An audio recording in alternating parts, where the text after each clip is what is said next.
માણસા શ્યામરથ ખાતે ભાજપના નૂતન વર્ષને મિલન કાર્યક્રમ યોજાયો. સોમવારે સાંજે 5 વાગે માણસા શ્યામરથ ખાતે ભાજપ દ્વારા નૂતન વર્ષને મિલન કાર્યક્રમનું આયોજન કરાયું હતું. નવું વર્ષ શુભદાયી, નિરોગી અને ગતિશીલ રહે તેવી શુભેચ્છાઓ પાઠવી હતી. કેન્દ્ર અને રાજ્યમાં રહેલ ભાજપ સરકારની વિકાસ ગાથા રજૂ કરવામાં આવી હતી.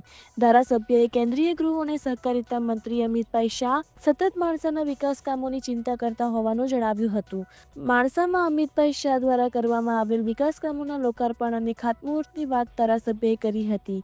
આ કાર્યક્રમમાં ધારાસભ્ય GS પટેલ, જિલ્લા પ્રમુખ અનિલભાઈ પટેલ, જિલ્લા પંચાયત પ્રમુખ શિલ્પાબેન પટેલ, ભાજપ અગ્રણી DD પટેલ, તાલુકા પ્રમુખ લક્ષ્મણસિંહ રાઠોડ, શહેર પ્રમુખ AH પટેલ, તાલુકા પ્રમુખ પ્રિયંકાબેન પટેલ, સંત શત્રુઘ્ન દાસજી મહારાજ, પ્રેમદાસજી મહારાજ, CWC ચેરમેન નવીનભાઈ વ્યાસ, ભાજપ મહામંત્રી, ભાજપ આગેવાનો, હોદ્દેદારો, જિલ્લા તાલુકા સદસ્યો, ભાજપ મહિલા મોરચાની બહેનો, નગરપાલિકા કોર્પોરેટરો તથા કાર્યકરો મોટી સંખ્યામાં હાજર રહ્યા હતા.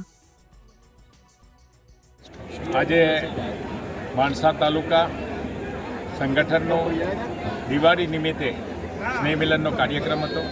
ખૂબ મોટી સંખ્યામાં ગામે ગામથી લોકો, કાર્યકરો અને શુભેચ્છકો ખૂબ મોટી સંખ્યામાં ઉપસ્થિત રહ્યા છે. ત્યારે સૌનો આભાર પણ વ્યક્ત કરું છું. સાથે સાથે દેશના યશસ્વી પ્રધાનમંત્રી અને દેશના ગૃહ અને સહકારિતા મંત્રી એવા અમારા અમિતભાઈ શાહ સાહેબે જે વિકાસના કામો કર્યા છે એની પણ વાર્તાઓ થઈ. સાથે સાથે એકબીજાના જે સંતો મહંતો પણ આવેલા એમને પણ આશીર્વચન આપ્યા. અને જે મોદી સાહેબે જે આખા દેશની અંદર કેચ ધ રેનનો જે પ્રોજેક્ટ છે એને અમલમાં મૂકવા માટે આજે પણ દરેકને આહવાન પણ કરવામાં આવ્યું અને એને વિસ્તૃત માહિતી પણ લોકો સમક્ષ મૂકવામાં આવી. દરેક સરપંચો અને ગામે ગામના કાર્યકર મિત્રોને પણ આજે દરેકને કહેવામાં પણ આવ્યું છે કે ભાઈઓ, દરેક ગામની અંદર આ પાણીનો પ્રોજેક્ટ છે દરેક પોતાના ગામમાં અમલમાં મૂકે અને ગામે ગામ રિચાર્જ બોર્ડ અને પર્કોલિંગ વેલ કરવામાં આવે એવી દરેકને ટેલ પણ નાખવામાં આવી છે અને બધાએ પણ આ વાત ઝીલી છે.